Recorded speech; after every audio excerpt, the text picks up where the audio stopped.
Muito bom dia a todos. Agora, às 8h05 da manhã, iniciamos, portanto, a gravação do nosso 5º webinar do IBERC. Hoje temos a satisfação de contar com a presença das professoras Elaine Buarque, Ágata Santana e Flaviana Rampazzo para tratar sobre as vertentes do dano existencial. Sem muitas delongas, né? Algumas instruções já foram passadas a todos, mas apenas reiterando, o Zoom é uma plataforma interativa. Durante as exposições, que serão de 15 minutos para cada uma das expositoras, não haverá espaço para a manifestação dos demais participantes, para que haja tranquilidade durante as falas, para que não haja interrupções. Todos podem se valer aqui do chat escrito para enviar dúvidas, considerações, manifestações em geral. Ao final das 3 exposições, nós teremos um pequeno período para debates e respostas às dúvidas que forem enviadas. Então, fiquem todos à vontade, assistam e desfrutem da aula que teremos nesta manhã. E, ao final, se quiserem, poderão se manifestar. Eu registro... Qual vai ser a ordem de exposição? Sim. Bom, eu iria registrar a presença do nosso presidente, o professor Nelson Rosenwald, aqui conosco. E já, para passar a palavra a ele, eu destaco que nós teremos a seguinte sequência. Primeiro a professora Elaine, com 15 minutos. Na sequência, a professora Ágata, com mais 15. E, por fim, a professora Flaviana, fazendo o encerramento das exposições de hoje. Então, sem mais delongas, eu vou passar a palavra, antes de iniciarmos, ao professor Nelson, para que dê seu recado inicial. E, professor Nelson, já está online conosco e nos assistindo o professor Marcos Erhard, com seus alunos. Passo-lhe a palavra, amigo. Ótimo. Faleiros, eu queria dar um bom dia para vocês. Agradecer novamente a ti, cara, pela coordenação desse evento. Todos esses webinars que nós estamos organizando vêm sendo conduzidos por você de uma forma muito altiva. Parabéns por isso. O IBERC, Instituto Brasileiro de Estudos de Responsabilidade Civil, tem agora, hoje, o seu 4º programa, se eu não me engano, sobre o dano existencial. Eu quero dizer a vocês todos que esse programa, especialmente, me traz enorme alegria por 2 razões. A primeira delas, são 3 expositores. 3. Pela primeira vez nós fazemos isso. E por que 3? Lá vem o segundo motivo. Porque o IBERC conseguiu reunir as 3 pessoas que no Brasil, nos últimos 3 anos, fizeram seu doutoramento baseado no dano existencial. Seguindo a ordem das exposições, a Elaine fez o seu trabalho de doutorado com base no dano existencial, fez um trabalho extenso em Camerino, foi orientada pelo professor Paulo Lobo. A Flaviana, lá no Rio Grande do Sul, ela também fez um belíssimo trabalho sobre dano existencial, foi orientada pelo professor Eugênio Facchini Neto. E, finalmente, a Ágata, lá em Belém, também doutorado sobre dano existencial, conduzido pela professora Pastora, que é vice-presidente do IBERC. Em outras palavras, todos os 6 doutorandos, então, e orientadores, membros do IBERC. Isso tudo muito me orgulha. Então, o que nós teremos aqui será um show das 3 maiores conhecedoras do tema no Brasil. Eu não quero ser o protagonista, eu sou aqui um coadjuvante apenas nessa história. Agradeço de coração Elaine, Ágata, Flaviana, e desejo a vocês todos um ótimo programa. Um abraço, faleiros. Estou aqui, continuo junto, hein? Um forte abraço, meu caro Nelson. Então, sem delongas, com a palavra, nossa querida professora Elaine. Olá a todos que estão nos assistindo, um bom dia a todos. Quero agradecer inicialmente ao professor Nelson Rosenwald pelo convite, que a mim foi feito. Quero agradecer ainda a Faleiros, que está aqui organizando nos bastidores, né, fazendo com que tudo isso venha acontecer. Como são 3 expositoras, cada uma de nós ficará com uma parcela que vai tratar como um todo do dano existencial. E eu explico de antemão porque a escolha do tema dano existencial e porque é tão relevante para nós, porque efetivamente nós vemos de uma tradição histórica em que somente o dano patrimonial ele era reconhecido como uma forma de indenização, como uma forma de ressarcimento. Isso nós viemos de uma tradição puramente patrimonialista, em que efetivamente apenas um dano causado ao patrimônio ou aos bens pertencentes a uma pessoa ou à atividade laborativa pudesse representar uma indenização a ser paga àquele que sofreu o dano.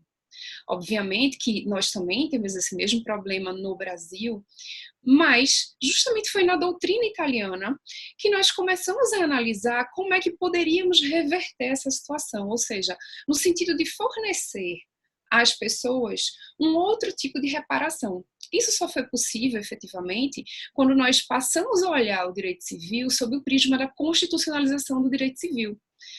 Como o professor Nelson falou, eu tive a honra, né, e o orgulho de ter como orientador o professor Paulo Lobo, que é um dos expoentes aqui no Brasil que trata da constitucionalização do direito civil e que vai dizer especificamente que os direitos das pessoas, eles passam a ter um maior peso, né? Porque nós temos efetivamente um princípio maior que passaria a reger toda a Constituição Federal e, portanto, irradiaria para o Código Civil, que seria o princípio da dignidade da pessoa humana.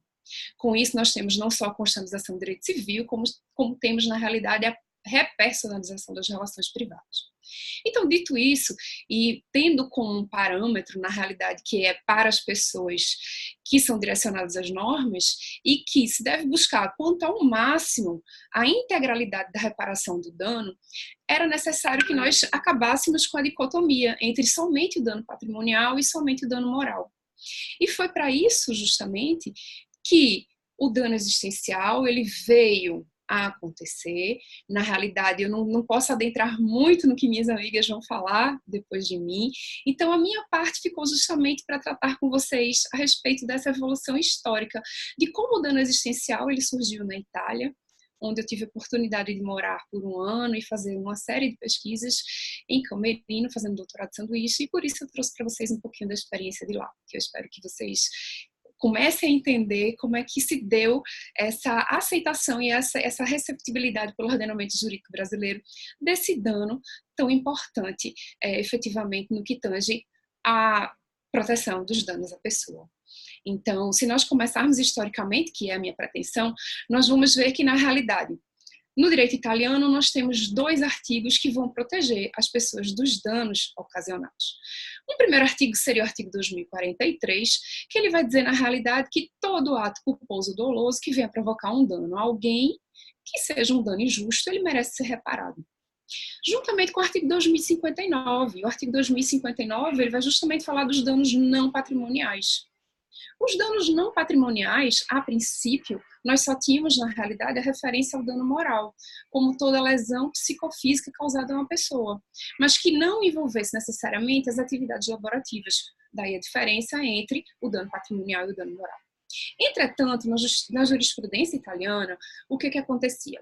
O artigo 2059, quando ele fosse aplicado em termos de dano não patrimonial, ele precisava corresponder a um ato tipificado como ilícito penal. Então, se não fosse ilícito penal e não tivesse previsto no artigo 185 do Código Penal, nós não tínhamos a indenização por ilícito meramente civil. Logicamente que isso vai gerando evolução. Então, já na década de 1950, nós temos um início do que viria a ser, na realidade, no futuro, dano existencial, que foi o reconhecimento do dano à vida em relacionamento, ou à vida em relações.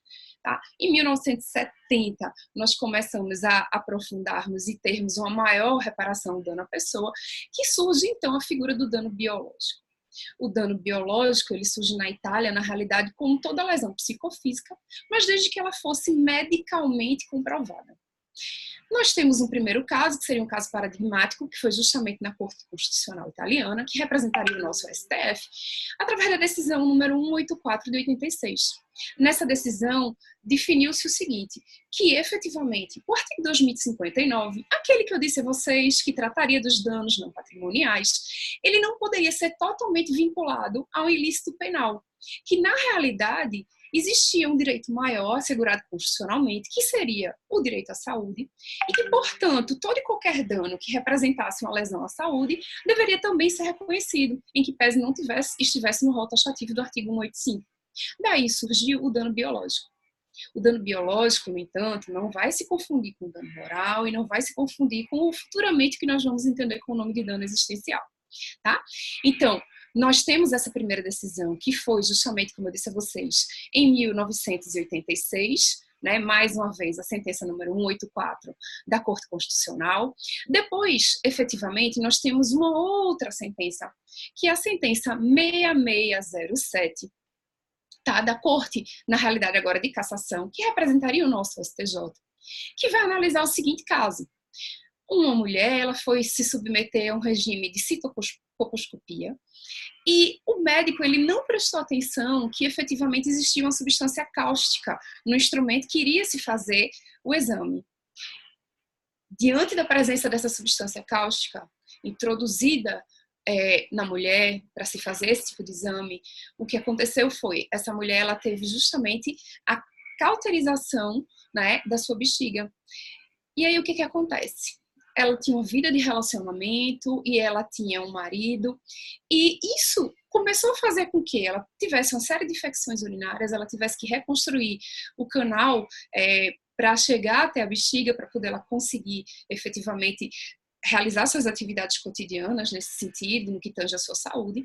E efetivamente foi a primeira vez que foi reconhecido um dano, não diretamente à pessoa, mas que houvesse um dano também diretamente àquele que tinha uma vida de relacionamentos com essa mulher que sofreu esse dano, que seria justamente seu marido.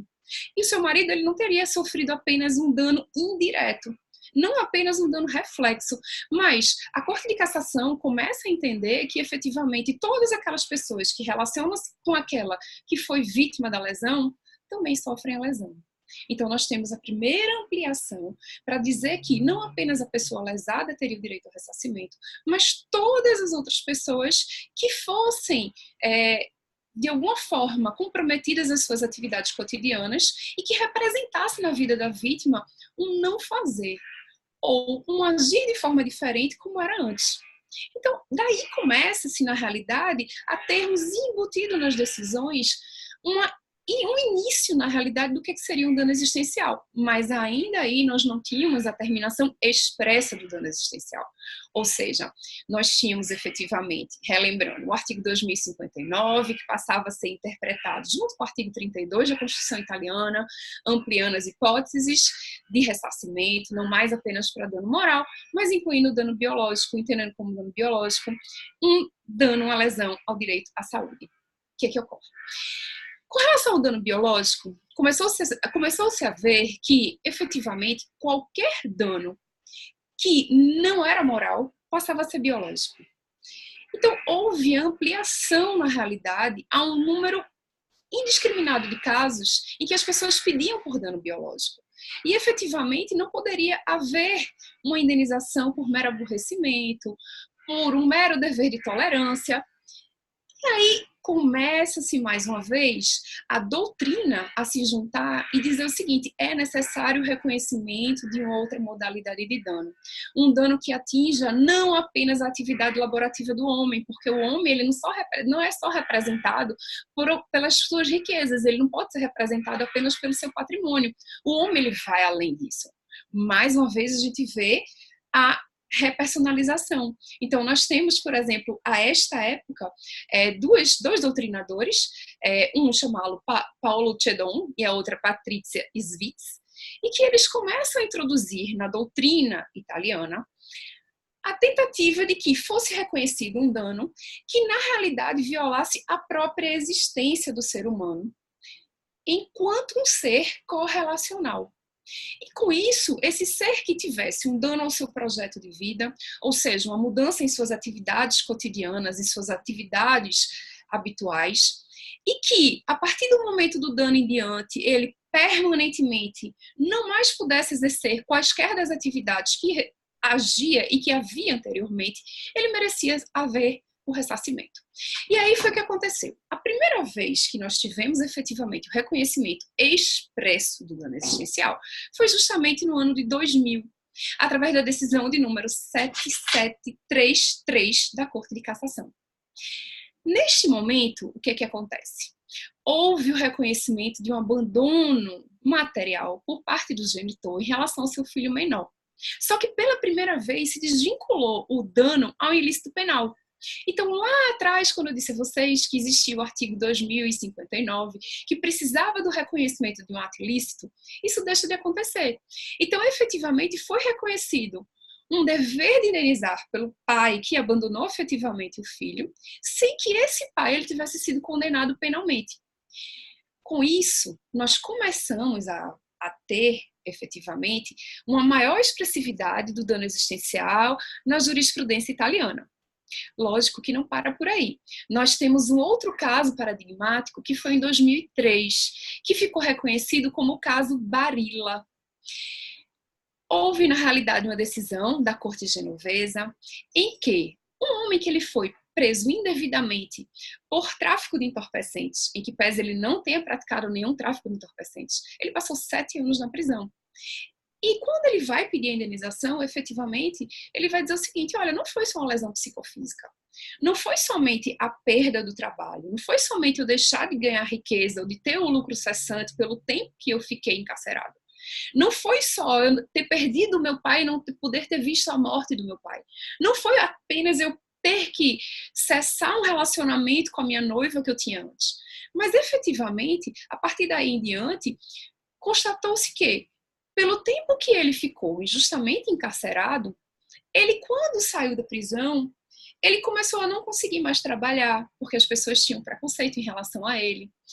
Ele começou a ter que apresentar uma vida diferente daquela que ele vinha apresentando antes. Houve uma mudança e houve uma mudança permanente. Aquela pessoa nunca mais vai voltar a ter, na realidade, tudo aquilo que tinha antes, porque efetivamente lhe foi tolhido o direito de ter uma manutenção de um projeto de vida que ele vinha trilhando antes. Então nós começamos a ver uma diferenciação entre o dano moral, o dano patrimonial, o dano biológico, e começamos efetivamente a ver que existiria, na realidade, uma quadruplicidade de danos. A gente não poderia ter mais uma bipolarização entre dano material e o dano moral. Nós não tínhamos mais uma triangularização, que poderíamos ter o dano moral, o dano patrimonial e o dano biológico, mas na realidade começa a se discutir que se o dano biológico ele não estaria integrado dentro do dano moral. E a partir daí em diante, verificou-se que, efetivamente, o dano biológico ele não tinha uma razão de ser autônomo.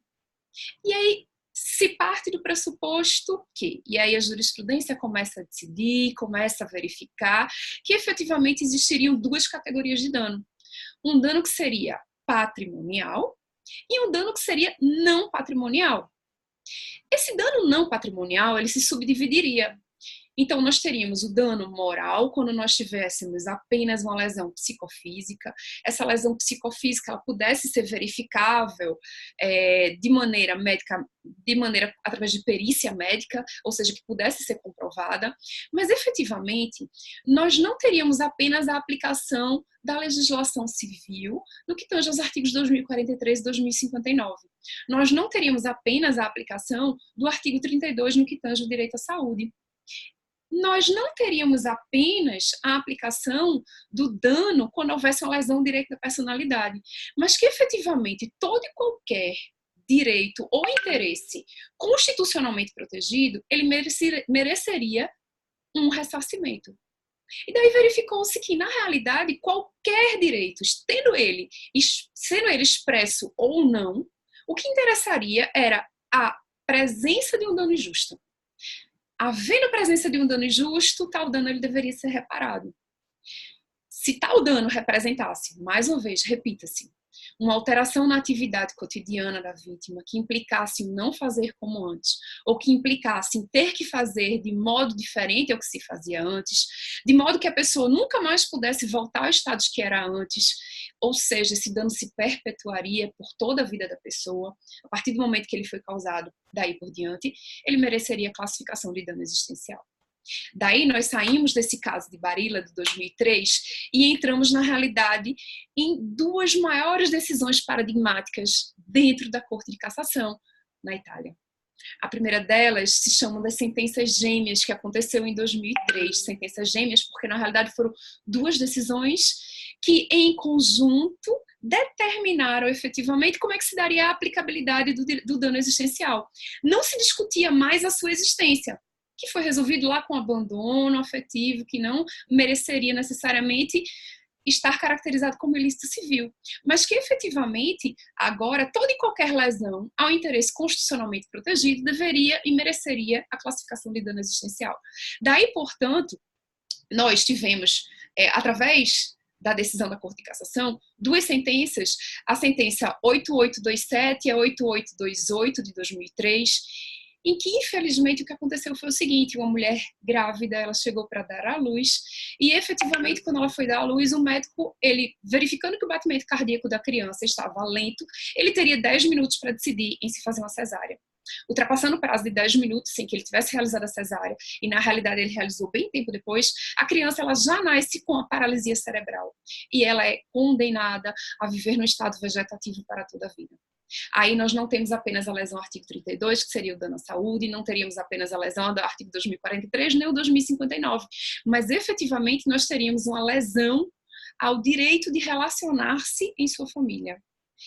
Ou seja, começa a se reconhecer que a vontade hedonística, o prazer em se sentir vivo, o prazer em se manter, ele mereceria ser protegido enquanto uma realização pessoal.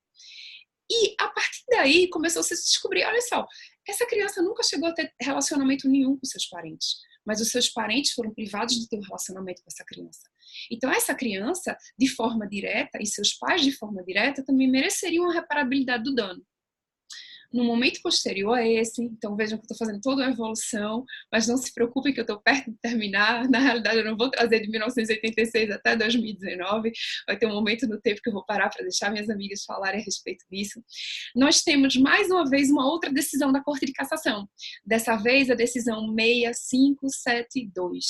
Nessa decisão 6572, eu vou falar especificamente do que foi decidido, sem trazer um caso específico para vocês, foi definido que, efetivamente, o dano existencial, ele seria uma subcategoria de um dano não patrimonial, que ele era diferente do dano moral, e isso aí eu acredito que a Ágata e a Flaviana elas vão se ater especificamente sobre isso, sobre a diferença entre eles e como é que vai haver repercussão da aplicação desse dano existencial no Brasil, mas começa-se efetivamente a delinear-se como é que seria a reparabilidade do dano existencial. Não se discutia mais a sua existência, mas se discutia quais são os critérios para ser determinado a indenização pelo dano existencial. Esses critérios eles precisavam ser objetivos, ou seja, seria da casuística, a análise do caso concreto, que aquele julgador ele verificaria qual foi o prejuízo efetivo, se esse prejuízo ele foi permanente e se essa permanência fez com que houvesse uma alteração nas atividades relacionais e naquele projeto de vida que vinha sendo desenvolvido de forma anterior. Na medida em que houvesse o seu cerceamento, na medida que houvesse a sua modificação ou na medida que houvesse a sua impossibilidade com relação à sua continuidade. Por fim, as últimas decisões que repercutem até hoje, que reverberam na jurisprudência italiana e que hoje todo e qualquer livro que trate sobre dano existencial vai fazer referência às decisões das sentenças gêmeas, mais uma vez sentenças gêmeas, mas que na realidade são chamadas de sentença de San Martino.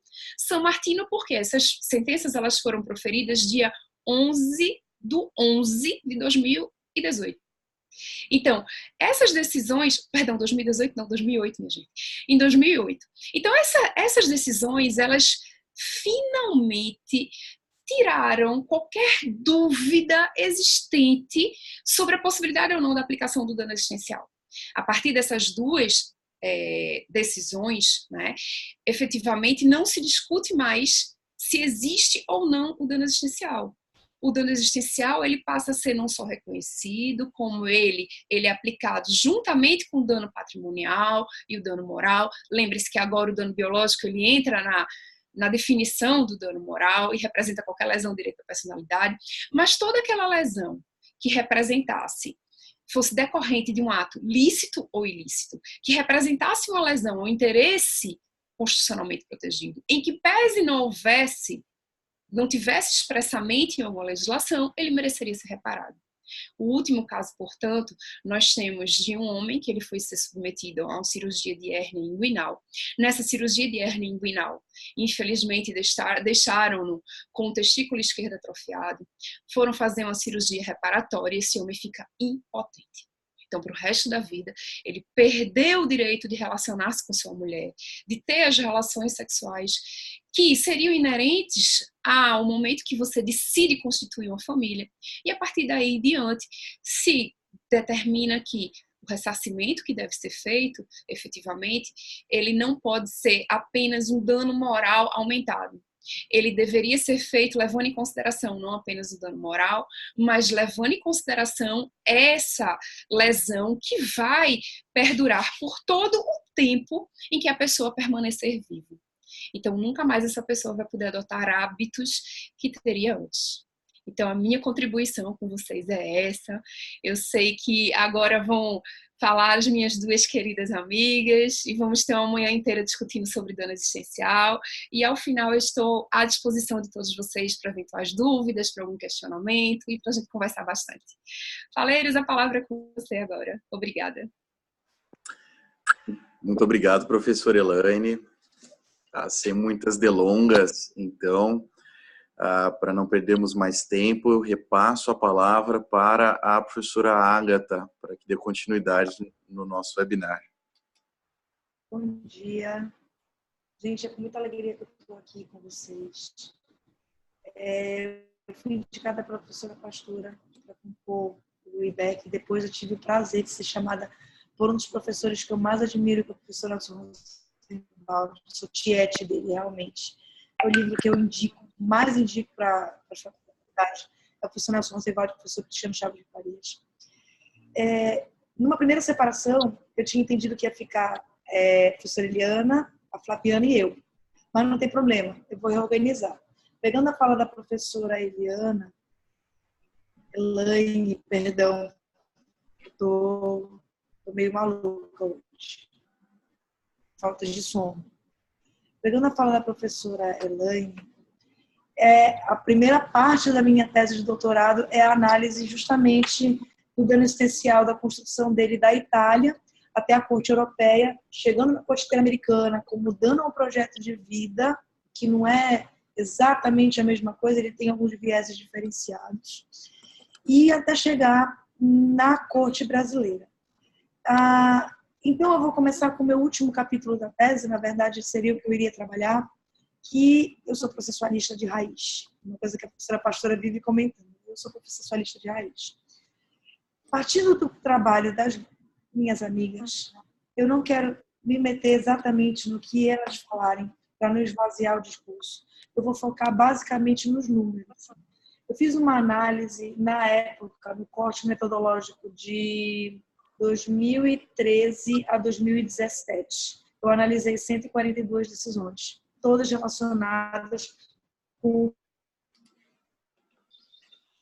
o critério de inclusão dano existencial. Eu queria saber como estava sendo tratada a matéria no Brasil, especificadamente. A minha tese de doutorado foi categorizar o dano existencial. Foi justamente o quê? De separar ele do dano moral.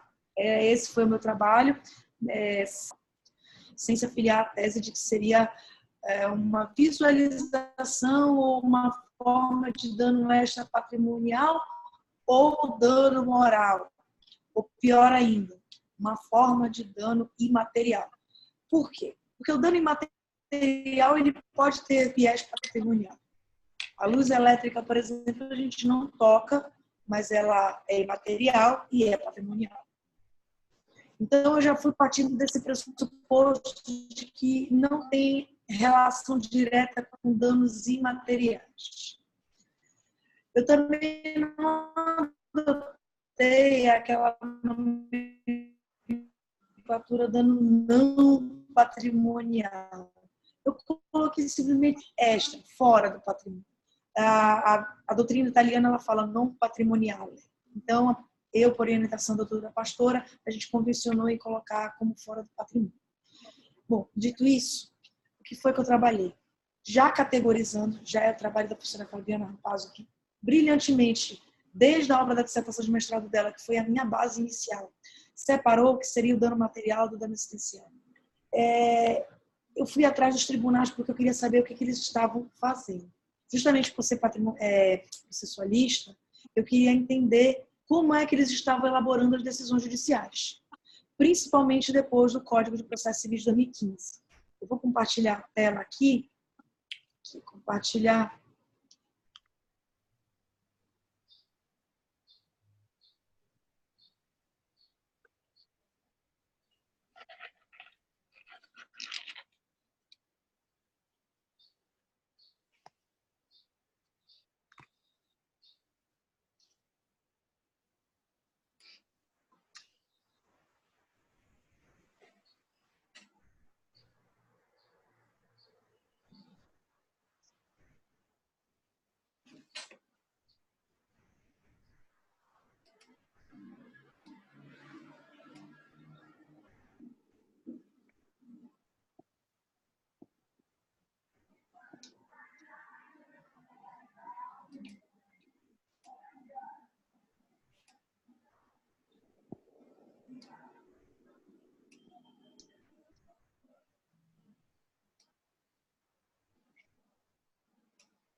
Me escutam? Professora Agatha, eu acho que houve um probleminha com o teu microfone. Me desculpe pela interrupção. Eu acho que é problema com a conexão. É a melhor que eu consegui, porque eu estou até, inclusive, roteando do meu celular. Que aqui o Wi-Fi cai bastante. Então, eu não quis confiar no Wi-Fi para uma webinar. Perfeito. Bom, Agora estamos ouvindo bem. Se puder compartilhar novamente a tela, acho que não terá problema.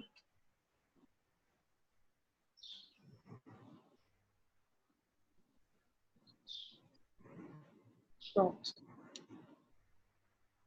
Então, como eu estava falando,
Pessoal, tivemos de novo uma queda de sinal. Acredito que o compartilhamento da professora Agatha está a sobrecarregar a conexão.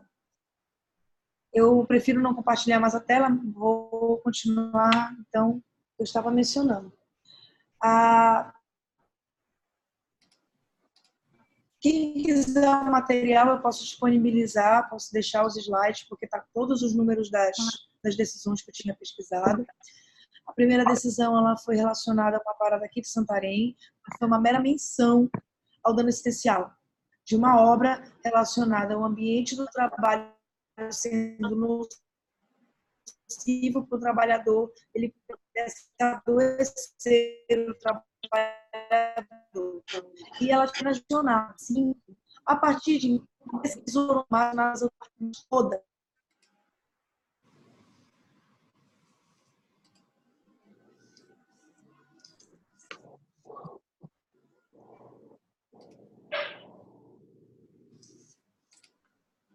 Eu juro, já estou ficando com vergonha. Eu não sei se é porque está com muita interferência aqui, mas enfim. Vocês escutam? Professora Agatha, eu Escutam? estou com alguns travamentos. Acho que a conexão está um pouco travada, um pouco sobrecarregada. Estou tentando destravar aqui. Consegue Agora sim. me ler? Agora eu fechei tudo. Fechei tudo. Só estou com o Zoom aberto agora. Acho que tem que estar certo. Então, a primeira missão em relação ao ambiente de trabalho, que eu me trouxe mesmo a brasileiros, sem exceção, em suas turmas, colocaram o essencial da maneira correta. Ou eles confundem com dano moral, ou eles dizem que é algo diferente no momento da notificação, voltam a dizer que é a mesma coisa, ou seja, no âmbito eles começam a diferenciar. E quando eles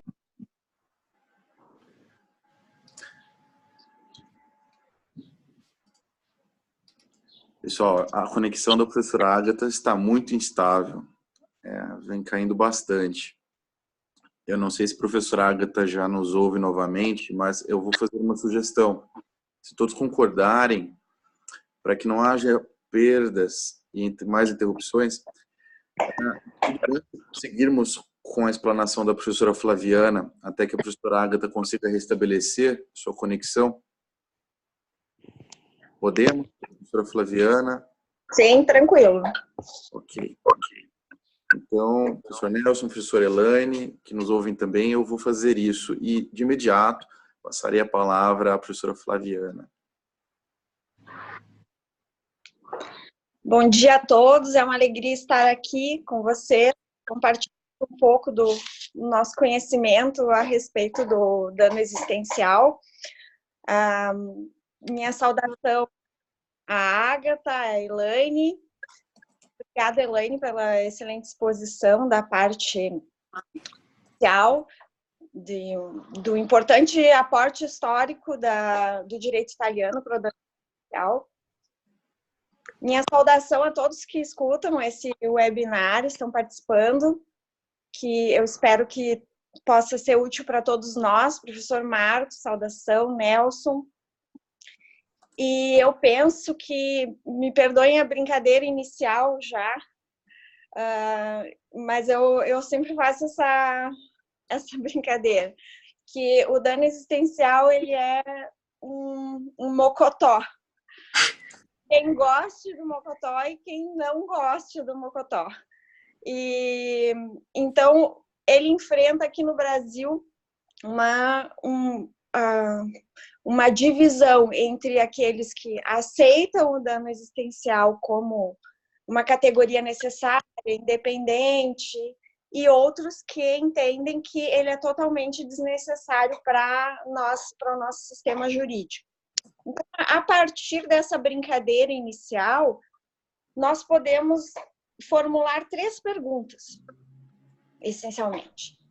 A partir da ideia do que seja dano existencial, que é um dano total ou parcial, permanente ou temporário, embora juridicamente relevante, relacionado ao interesse juridicamente protegido, e que atinja o cotidiano da pessoa. Então, essa é a essência do dano existencial e que é a ideia que veio para nós aqui no Brasil.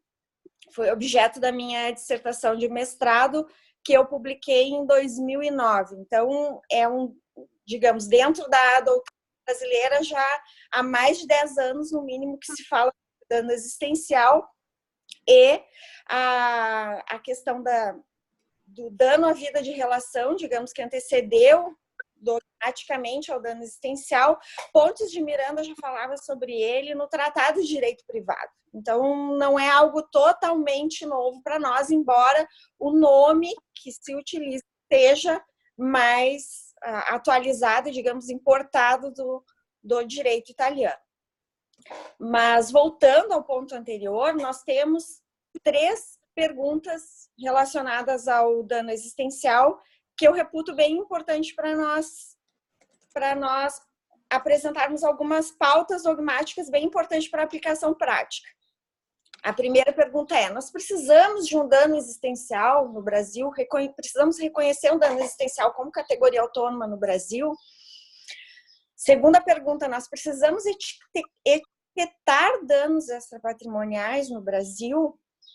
E terceiro ponto: se nós considerarmos positiva a resposta a essa pergunta anterior, qual seria a melhor etiqueta de danos extrapatrimoniais? Bem, então, com relação a essas 2 primeiras respostas, talvez a melhor pergunta seja: nós precisamos organizar melhor essa temática doutrinária e legislativamente? Talvez, sim, essa seja uma situação ideal, mas não necessariamente execuível.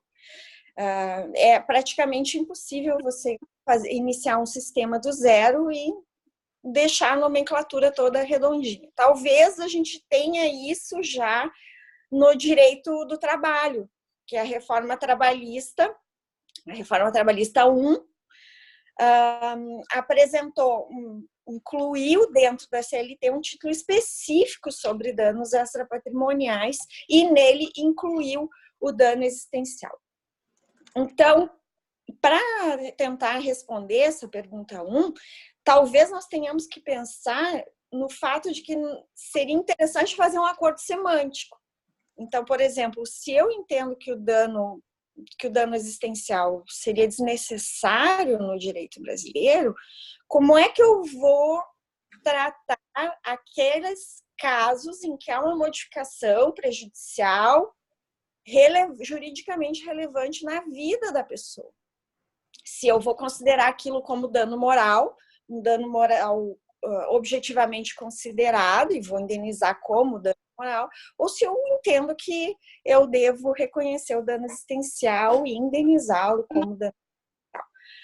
Penso que o mais importante aqui é indenizar a vítima. E a indenização tendo com base um conjunto de fatos que vão ensejar a consideração desse conjunto de fatos como um dano juridicamente qualificado. Bem, quando a doutrina diz que o dano existencial, a doutrina crítica ao dano existencial, diz que ele seria dispensável, desnecessário, nós não teríamos uma regulamentação a respeito disso, eu diria que o dano existencial, de alguma maneira, legislativamente, já está no nosso sistema. O 223B da CLT já prevê exatamente o dano existencial e o dano moral como figuras jurídicas típicas dentro do nosso sistema. Então, para mim, essa questão até já está, de certa forma, superada. Mas alguns doutrinadores dizem que nós temos que considerar dano, uma categoria genérica de dano à pessoa, e eu indenizaria por dano moral. Então, qualquer dano à pessoa juridicamente protegido e juridicamente relevante, que fosse violado indevidamente, conforme um critério de imputação objetivo ou subjetivo, eu teria a necessidade de indenizar. E a indenização seria por danos morais. Para mim, esse entendimento é um acordo semântico, mas eu passo a ter dificuldade de justificar algumas afirmações que constam tanto na doutrina quanto na jurisprudência. E a primeira delas, para mim, a mais relevante, é o teor da súmula 387 do STJ, que permite a acumulação de dano estético e dano moral. Então, assim, se eu considero que eu posso acumular dano estético e dano moral, eu estou considerando, no meu entendimento, o dano moral no sentido subjetivo e o dano estético como uma outra espécie de dano extrapatrimonial. Então, para mim, o reconhecimento do dano existencial, ele fica mais coerente com a própria jurisprudência. Qual é o problema? O problema é que a jurisprudência também não é uniforme. Nós não temos uma compreensão ampla e uniforme do que seja o dano extrapatrimonial e como nós vamos lidar com os diferentes danos quando nós estamos tratando de fundamentação de demandas, o teor do pedido e coisa julgada.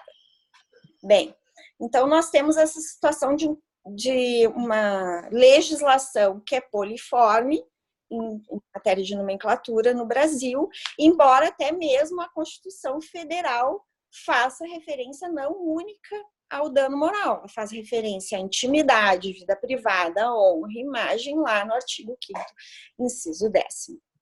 Bem, em matéria processual, também nós teríamos uma justificativa para a aplicação do dano existencial, porque nós temos que mencionar lá na petição inicial, conforme expressa o artigo 319 do CPC, que na petição inicial, que é a demanda no processo civil, nós temos que fazer a narrativa dos fatos e a apresentação dos fundamentos jurídicos do pedido. Então, se eu quero ser indenido por danos injustos que sejam decorrentes de modificações prejudiciais no meu modo de viver, relativo a um fato lesivo, causados por um fato lesivo que eu imputo a alguém, eu tenho que descrever isso. E, sobretudo, eu tenho que comprovar isso. Então, eu tenho uma diferenciação na fundamentação, eu tenho uma diferenciação na descrição de fatos, eu tenho uma diferenciação no contexto probatório e, igualmente, eu tenho uma diferenciação quando eu, como julgador, por exemplo, vou elaborar uma sentença e nessa sentença eu vou especificar os danos que estão sendo indenizados e os montantes indenizatórios. Evidentemente, isso causou um grande problema na Itália, por exemplo, e foi, na minha opinião, um dos motivos para nós termos as sentenças gêmeas de 2008. Porque qual foi o recado que a Corte de Cassação quis dar quando ela emitiu as sentenças gêmeas de 2008? Vamos evitar demandas frívolas, vamos evitar supercompensação, vamos evitar novas ações que tratem de danos extrapatrimoniais para dar o manto de coisa julgada para elas e vamos evitar a tecnia. Então, basicamente, foi isso. Então, no Brasil, nós poderíamos ter o risco de situações semelhantes a essa ao adotar nomenclatura. Então, vejam bem, nós temos a possibilidade de ter ônus e bônus ao adotarmos uma nomenclatura separada de diferentes tipos de danos extrapatrimoniais, ou poderíamos ter prejuízos também se colocarmos tudo dentro de um mesmo guarda-chuva, porque, como eu disse antes, nós temos diferentes narrativas de fatos, diferentes fundamentações, diferentes contexto probatório e distintas bases para justificar um arbitramento judicial dos danos experimentados pela vítima. Outro ponto que eu penso que é bem importante, nós estamos já justo no tempo e eu quero tratar de todos os assuntos sem ultrapassar o tempo. Nós temos que ter em mente também que há uma diferenciação, porque muitas pessoas falam em dano à vida de relação. Vamos trabalhar com a ideia de dano à vida de relação. E nesse caldo, nós também temos o dano ao projeto de vida. Então, Flaviana, não estou entendendo nada. Qual é a diferença, qual é a necessidade, a pertinência de se ter uma separação entre os danos? Bem, eu posso ter uma separação porque o dano existencial ele não é apenas uma correlação. Eu não tenho essa necessidade específica, porque eu posso ter dano existencial com relação ao eu comigo mesmo. Então, eu posso ter dano existencial tendo esfera relacional ou tendo apenas pessoal. Justifico isso com um exemplo.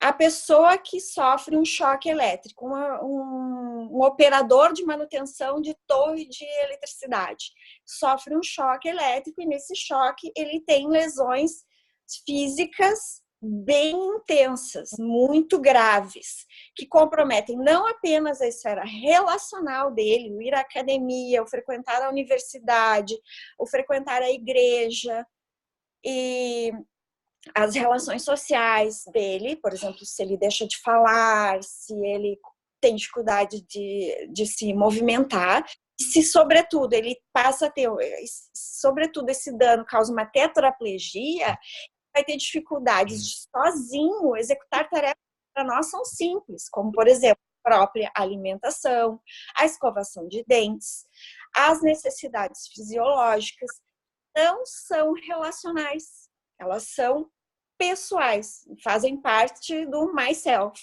Embora eu não tenha, não envolva a questão relativa a pensamento, as opiniões, enfim, que se mantêm íntegras, aspectos que não são relativas à própria pessoa, são afetados pelo dano existencial.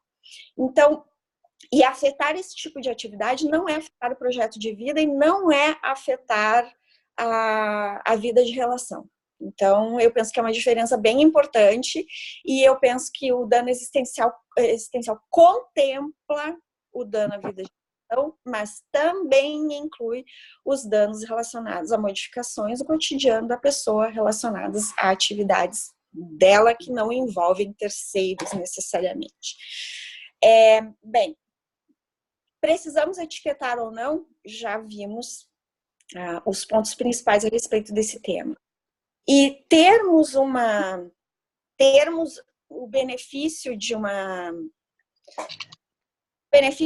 nomenclatura como essa ou não é uma questão de escolha da doutrina, escolha da jurisprudência e escolha de um determinado país muitas vezes, porque vamos supor, no direito francês eles não acolhem a figura do dano existencial com essa nomenclatura, obviamente. Porém, eles usam uma nomenclatura que, na minha opinião, é muito pior, porque eles têm uma separação do que seja o dano de vítima indireta, e aí eu falo do relatório d'Antillac, e o relatório d'Antillac, ele é uma tentativa de sistematização da matéria no direito francês, mas que não teve uma reverberação disseminada, digamos, em todos os segmentos. Isso causa um problema. Então, para eles têm, para vítima indireta, separa em prejuízos temporários e permanentes. No temporário, nós temos o déficit funcional, sofrimentos suportados e prejuízo estético. Nos permanentes, déficit funcional, prejuízo estético, prejuízo sexual, prejuízo de estabelecimento, que é relacionado ao projeto de vida familiar, prejuízos permanentes excepcionais, que são decorrentes da modificação da vida cultural da pessoa. Então, inclui, por exemplo, a japonesa, quando a pessoa não consegue mais se curvar como sinal de cumprimento e reverência. Prejuízos por patologias evolutivas, que colocam a vítima num estado de risco de prognóstico, né? E por risco de evolução de doenças, né? E para as vítimas indiretas, eu tenho o prejuízo de acompanhamento, o prejuízo de afeição. Então, nós temos uma série uma nomenclatura que não é intuitiva, ao contrário da que nós estamos propondo, e é muito, muito complexa na aplicação. Então, por isso até não teve grande disseminação, e é um problema no direito francês, porque você não tem dificuldade de aplicar essa nomenclatura, porque os seguros, por exemplo, não necessariamente as utiliza. E os fundos indenizatórios no direito francês também muitas vezes não utilizam uma nomenclatura própria. Então, causa mais problemas do que soluções. O dano existencial, o dano ao projeto de vida, nós já vimos a diferenciação. E o dano ao projeto de vida trata de opções, possibilidades, e e apresenta e tem como base fundante um propósito a realizar, é uma projeção de aspirações pessoais simples ou complexas. Então, tem um caráter subjetivo que o dano existencial em si não tem. Bem, pessoal, não quero me estender mais. Eu penso que esses são as questões fundamentais para a gente não passar o horário. E eu fico à disposição para trabalharmos mais esse ponto e para conversarmos sobre essas questões que são muito importantes e que realmente nós temos que enfrentar para termos uma melhor compreensão desse tema. Muito obrigada a todos e um abraço. Muito obrigado, professora Flaviana, por essa aula, né? Eu, pessoalmente, aprendi muito ouvindo-a, fiquei muito feliz. Dei um recadinho aqui por escrito aos nossos participantes, mas vou falá-lo também àqueles que eventualmente não tenham lido. Eu já estou aqui com o arquivo PDF contendo os slides da professora Ágata e enviarei por e-mail a todos, posteriormente ao webinar. A professora Ágata também me comunicou que fez uma nova conexão e para nós podermos finalizar a explanação dela, eu passarei a palavra diretamente à professora para que ela encerre, portanto, dando sequência ao tema que foi proposto e interromper em todo momento. Professora Ágata, fique à vontade. Bom dia. Nossa, mil perdões, eu fiquei com vergonha. Mas eu já troquei a banda aqui, eu creio que o problema já seja solucionado agora, se Deus quiser. Bom, continuando o que eu tinha falado, é melhor fazer logo uma recapitulação e aproveitando também o que foi dito pela professora Elaine e pela professora Fabiana. O dano existencial, isso foi uma coisa muito discutida no meu doutorado com a professora Pastora, que foi minha orientadora, a melhor orientadora que eu poderia ter. Com toda a paciência, com toda a calma, ela desenvolveu com toda a teoria do direito, desde o Pietro Pirlingieri da Itália até o Carnelucci, para trazer as bases da gente dissecar o que seria o dano existencial, inclusive separando da doutrina francesa, etc. Por outro lado, uma coisa que a gente deixou como critério de sugestão para categorizar os direitos existenciais, os danos existenciais, seria justamente esse lapso temporal. Ou seja, se eu jogo uma granada numa pessoa e ela tem danos materiais, danos estéticos, aquele sofrimento, e ela ainda tem cortes nas suas vidas de relação, foi uma coisa que a doutora Pastora falou, Ágata, dano existencial é dano de vida de relação. E foi aí que a gente começou a trabalhar, quando a gente começou a conversar sobre isso. É dano às suas vidas de relação, é dano às continuidades. De qualquer forma, não tem como a gente deixar o dano moral exatamente igual ao dano existencial. São bens jurídicos diferentes, são bens da vida diferenciados. Se são bens da vida diferenciados, e aí sim vem o meu trabalho de análise das decisões judiciais. As decisões judiciais brasileiras, e eu já vou cortando porque eu já tinha mencionado alguns números, e eu não quero ficar lendo números. Eu tenho só um resumo em cima do material que eu enviei. Em cima disso eu vou comentar, para a gente ficar uns 15 minutos.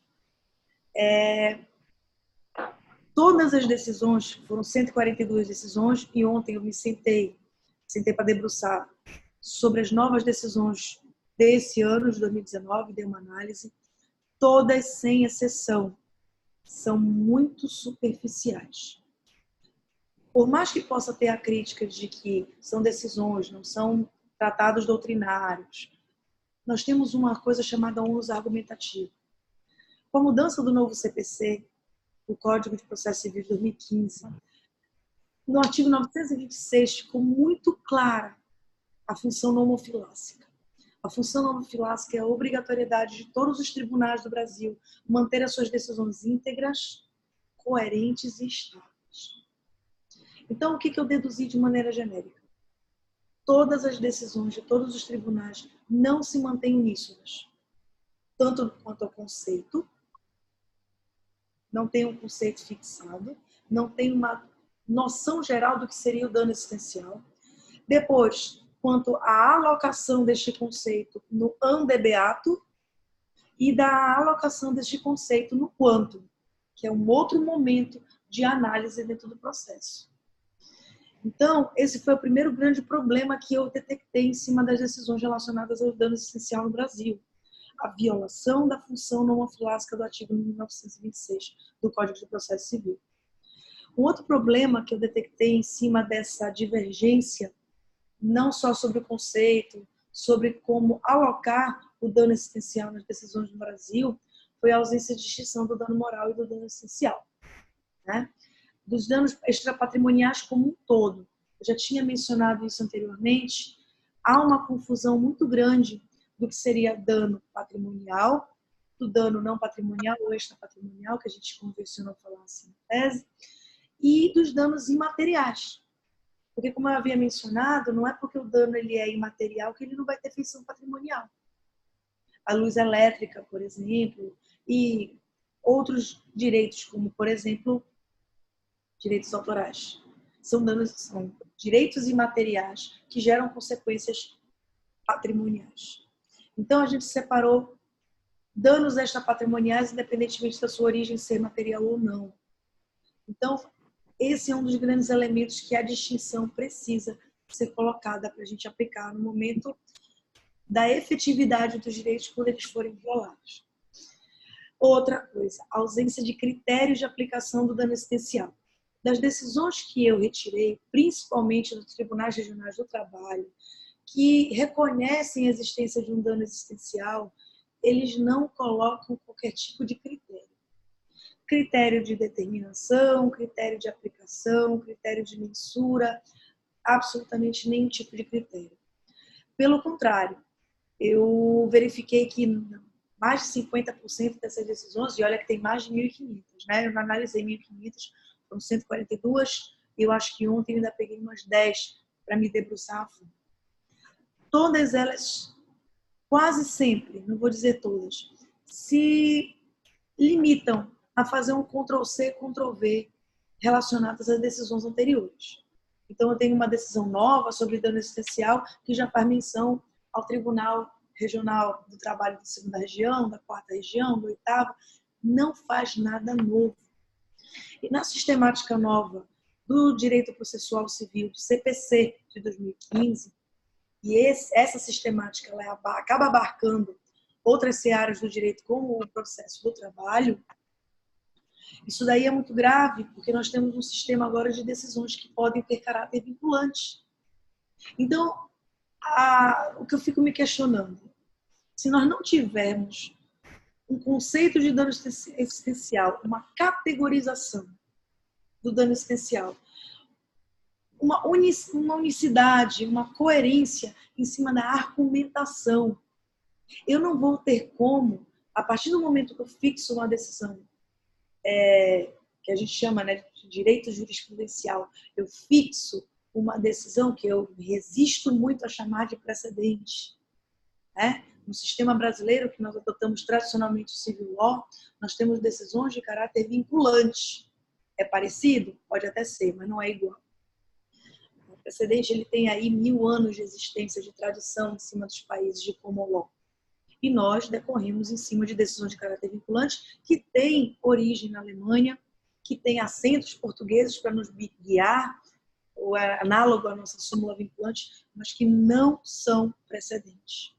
Essas decisões acabam fazendo com que a gente tenha uma possibilidade de engessamento do direito a ser aplicado quando na aplicação dessa decisão. Isso porque, no direito processual brasileiro, nós, quando fixamos uma súmula vinculante, ou uma súmula de tribunal superior, ou uma decisão em RDR, ou em assunção de competência, nós temos uma dificuldade muito grande em rever aquelas decisões. O quadro político que nós nos encontramos está bem claro os possíveis efeitos quando nós temos uma mudança de decisão. Sem querer entrar em controvérsias políticas, eu estou simplesmente mencionando os efeitos processuais. Então, a categorização ela é necessária. E a partir do momento em que se trata o dano existencial diferente do dano moral, quando se parte para o plano da efetividade para poder ajuizar uma demanda quando já está violado o direito de uma pessoa, É importante que isso fique muito claro, porque cada bem jurídico dá origem a um pedido, e o pedido vincula o magistrado. Então, se eu tenho um pedido de dano moral, ele vincula o magistrado. Se eu tenho um pedido de dano existencial, ele vincula o magistrado.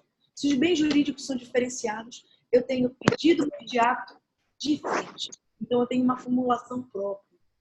Significa dizer que quando eu alego que eu tenho um dano existencial, alguém jogou uma granada em mim, eu tenho aqui danos estéticos, eu tenho aqui danos que eu vou ter um sofrimento muito grande, então tem um dano moral, a vexação de ter que passar, de qualquer deformidade perante as outras pessoas. Junto a isso, cortar minha vida normal, possibilidade de ir para a faculdade, para a academia, se atingisse então minhas cordas vocais, que é o meu instrumento de trabalho, então corta as minhas relações. Então a necessidade que nós temos de categorizar é, se é um bem jurídico diferente, no momento da efetivação, se eu tiver uma violação, um dos meios de efetivação é o processo, eu preciso que isso esteja muito bem lastreado. A partir do momento que eu lastreio, eu fixo meu ônus argumentativo, e eu faço com que o magistrado fique completamente jungido, correlato ao meu pedido. Nós temos também outras problemáticas, não só de cunho processual, que eu também retirei dessas decisões. Né? Basicamente, eu tenho mais duas para comentar. Já tinha até mencionado antes, mas eu volto a repetir. Alguns magistrados falam bem do dano existencial na configuração do andebeato. Lá no final da decisão, na quantificação, trata como se o dano existencial e o dano moral fossem exatamente a mesma coisa. Ou seja, mais uma vez, nós temos um outro problema a ser delimitado. O primeiro passo é a categorização. Quando eu fiz a tese de doutorado, a tese ela estava lastreada no seguinte objetivo: mapear alguns problemas e categorizar.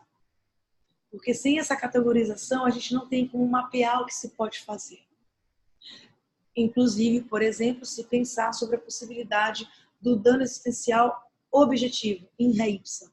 Então, algumas decisões, tá, do TRT, eu até coloquei aqui o número do recurso ordinário, que eu tinha colocado para vocês, o TRT, estava me engano, da segunda região, tinha reconhecido o dano existencial objetivo, sem a necessidade de comprovação, que a mera sobrejornada, ou a jornada exaustiva de 12 horas, dependendo do trabalho, 12 horas é um trabalho mais do que desumano, eu acho que a gente não precisa nem comprovar isso, já se configura um dano existencial.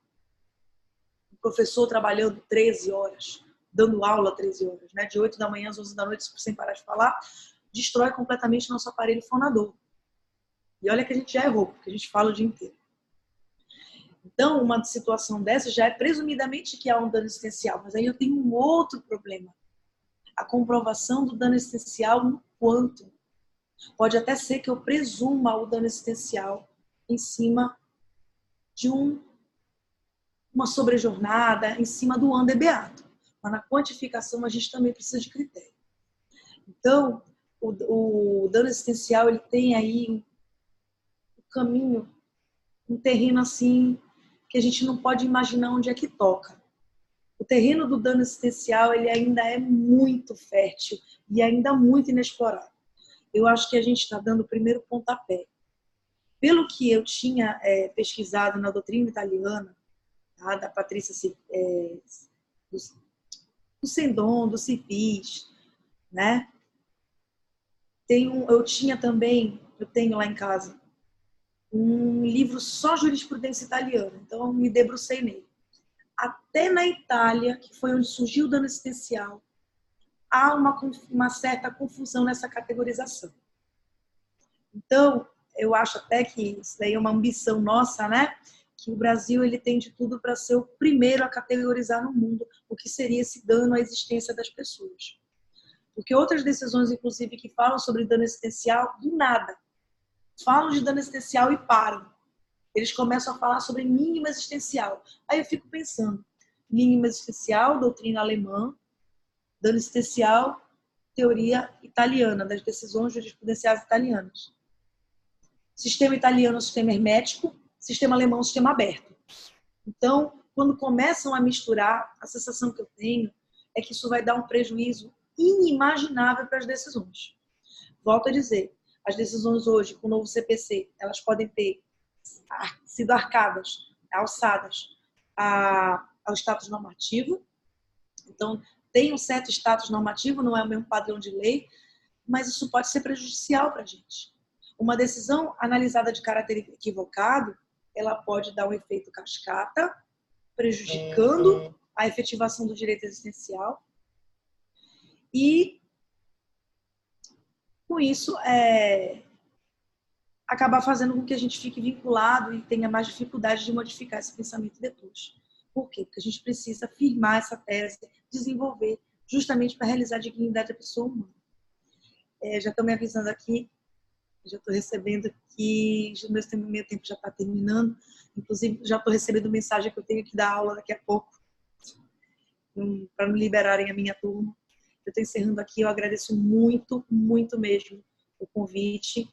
Foi um prazer participar com todos vocês, conhecer a Elaine, tá? É um amor de pessoa. Eu não conhecia a professora Flaviana, é o primeiro contato que eu tenho com ela, mas do meu coração já tenho sua dissertação desde o início. Eu tenho ela desde 2010, ou seja, logo que ela foi lançada, logo que eu tive conhecimento, eu peguei ela, porque eu já estava pensando no doutorado, que eu entrei em 2012. Muito obrigada. Bom dia. Obrigado, professora Agatha. Brilhante explanação também. Eu aprendi bastante, confesso. Pelo adiantar do nosso horário, apenas para que nós sigamos o nosso ritual de permitir o debate, eu gostaria de registrar, professora Elaine, que temos uma pergunta por escrito da Catiane Pedrosa. Eu vou tomar a liberdade de ler, para que depois fique registrado no vídeo. Ela pergunta à professora Elaine o seguinte: o exemplo de dano existencial pode ser trazido por aqueles que sobrevivem às torturas físicas e psicológicas, sejam praticadas pelo Estado, sejam por momentos vividos no decorrer de sua vida? Professora Elaine, por favor. Oi, Catiane, tudo bom? Obrigada pela pergunta. Sim, inclusive na minha tese de doutorado, faço uma análise, na realidade, de como é que estaria sendo aplicado o dano existencial, não como dano existencial, mas reconhecendo a sua existência.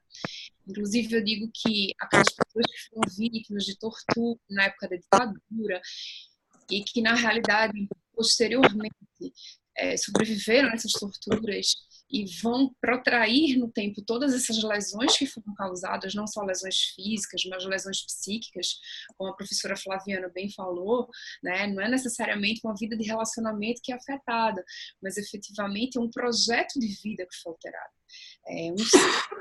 Ele é um ser relacional e correlacional. A partir do momento que ele existe e a partir do momento que ele coexiste. Então, sim, respondendo a sua pergunta, tanto é que eu uso isso como exemplo de aplicação do dano existencial, como eu digo mais uma vez, sem essa nomenclatura, mas pelo reconhecimento de que essas vítimas, elas merecem uma indenização e merecem pelo tempo que elas viverem. Então, se isso não for o reconhecimento de um dano à existência da pessoa, pelo sentido de que enquanto ela perdurar nessa vida, ela recebe indenização, eu não saberia mais o que seria um dano existencial. Obrigada pela pergunta, excelente pergunta, Catiane. Obrigado, professora Elaine. Eu tenho aqui a manifestação do Romel, que diz que tem uma pergunta, mas ele ainda não me especificou qual é e para quem. Ele envia agora em privado. Bom, ele diz que pode ser tanto para a professora Flaviana quanto para a professora Agatha. Eu farei a leitura. Romel nos indaga o seguinte: como indenizar o dano existencial em uma única prestação ou em prestações contínuas, uma vez que o dano perdura na vida? Então, professoras Agatha e Flaviana, fiquem à vontade. O som está ativado? Está ativado. Então, é como eu tinha mencionado, o primeiro grande passo é categorizar. Categorizando, eu preciso depois saber como provar. Por quê? Porque a grande maioria dos tribunais não está nem concedendo indenização de dano existencial por ausência de provas. Ou seja, diz que pode ocorrer o dano, mas aquele trabalhador, por exemplo, não comprovou. Aí vem a questão da prova. Em relação à prova, a gente tem ainda a dizer o seguinte: qual é a extensão deste dano? Por quê? Porque um dano existencial ele pode acabar fazendo com que uma pessoa deixe de trabalhar. Isso daí é uma visão minha. Fazendo com que a pessoa deixe de trabalhar, eu posso, inclusive, pensar numa pensão vitalícia. A pensão vitalícia é uma forma de reparação do dano existencial. Agora, outros tipos de relação têm que ser pensados. Mas é como eu tinha mencionado. Primeiro tem que categorizar, reconhecer essa diferença, para depois pensar nos critérios de mensuração, nos critérios de quantificação. Aliás, a quantificação é um dos terrenos mais arenosos que nós temos no Brasil. Chegando a ter, o STJ aplicou o critério bifásico. Ou seja, ele fixou o dano moral.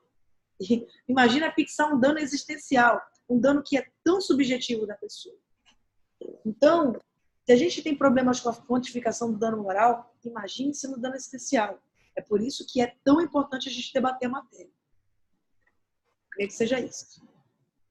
Legal, muito obrigado, professora Ágata. E nós temos aqui uma última pergunta, que eu vou fazer a leitura também para a professora Flaviana. Bom, nos envia a pergunta a Maria Luíse Lins. Professora Flaviana, ela indaga o seguinte: como foi explicado, existem diferenças entre dano moral, dano patrimonial e dano existencial. Por conta desse conceito não ser bem explanado e explorado ainda, a categorização do dano existencial vai ter efeito para aqueles casos julgados por engano, como se dano moral fossem? Sim. Maria Luísa, muito obrigada pela pergunta. Porque nós estamos tratando aqui dos limites da coisa julgada. E são limites que são importantes de se ter. E essa é uma decorrência bem importante da questão do acordo semântico que se faz. Bem, quando se trata de coisa julgada, o próprio CPC determina que há uma questão de indiscutibilidade com relação ao que foi exposto na demanda, muito embora os fatos que tenham ensejado uma determinada condenação por si não transitem em julgado, não façam coisa julgada material.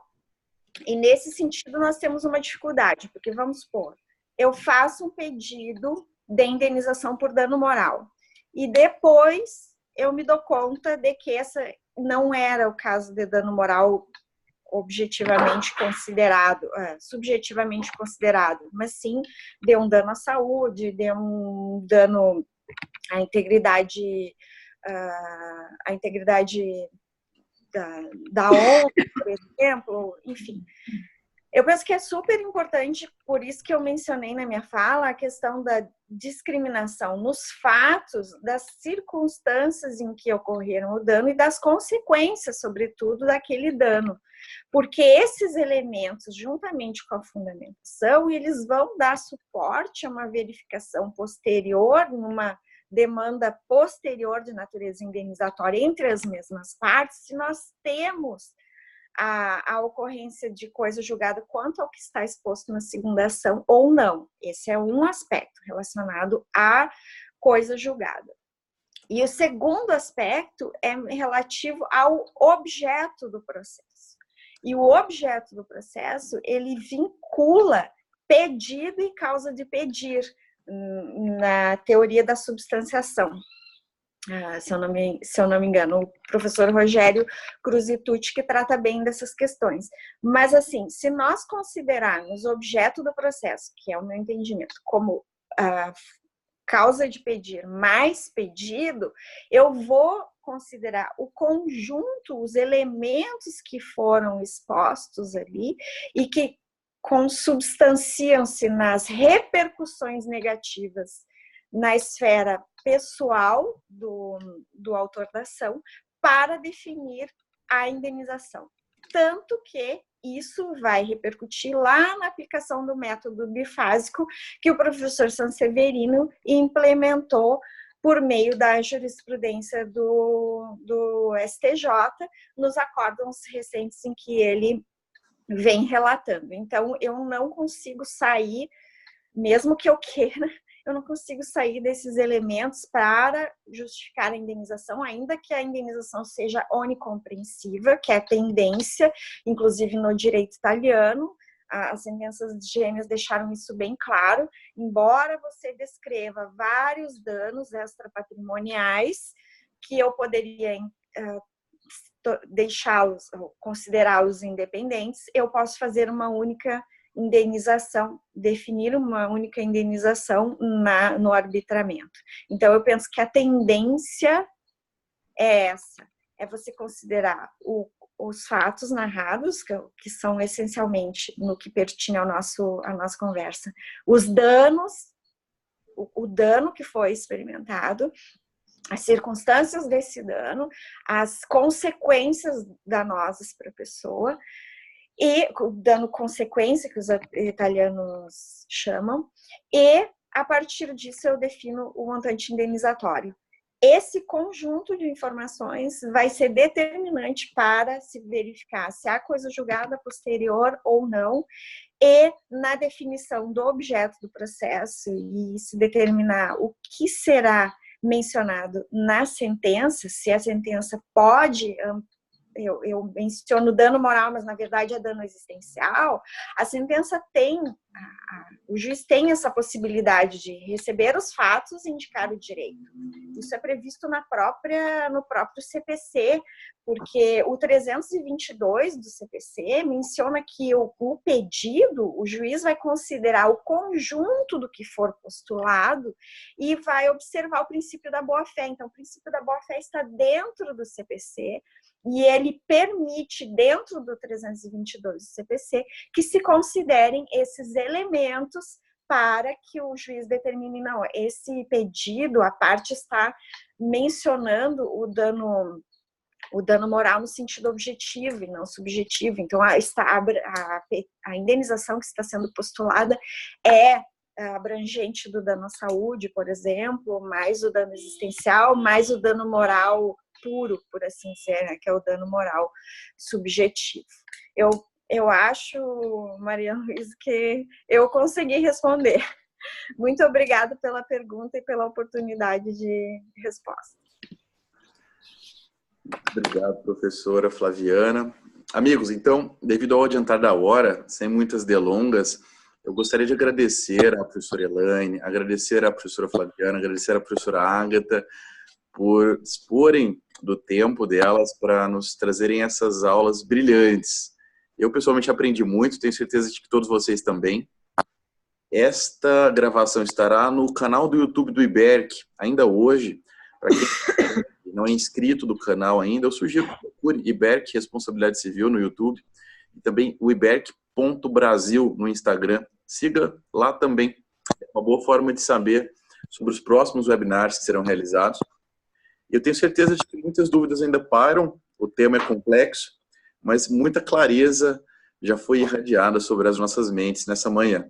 Eu agradeço a todos que estiveram conosco hoje e para encerrarmos, fica liberado então o microfone às nossas três brilhantes professoras para que se despeçam dos colegas. Fiquem à vontade.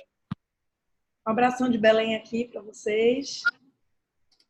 Esperando vocês ano que vem. Vai ter um congresso aqui que eu já soube. Vou tietar todo mundo. Saudação a todos, um grande abraço. Obrigada pela atenção de todos. Eu espero que tenha sido útil. Estou nas redes sociais para quem precisar. Tenho alguns trabalhos sobre o tema para quem quiser se aprofundar. A professora Ágata também, a professora Elaine. E quem tiver alguma dúvida, estamos sempre à disposição. E estamos também à disposição para ajudar e para aprender. Um abraço. Quero agradecer a todos pela manhã incrível de aprendizado.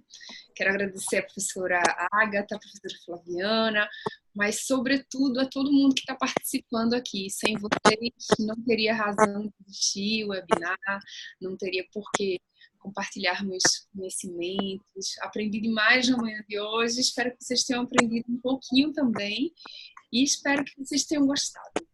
Eu acho que, na realidade, o mais importante é isso, a transmissão do conhecimento e o aprendizado. Muito obrigada. Também estou à disposição, também estou nas redes sociais. Querendo enviar alguma pergunta para mim, estou à disposição. O meu e-mail, né?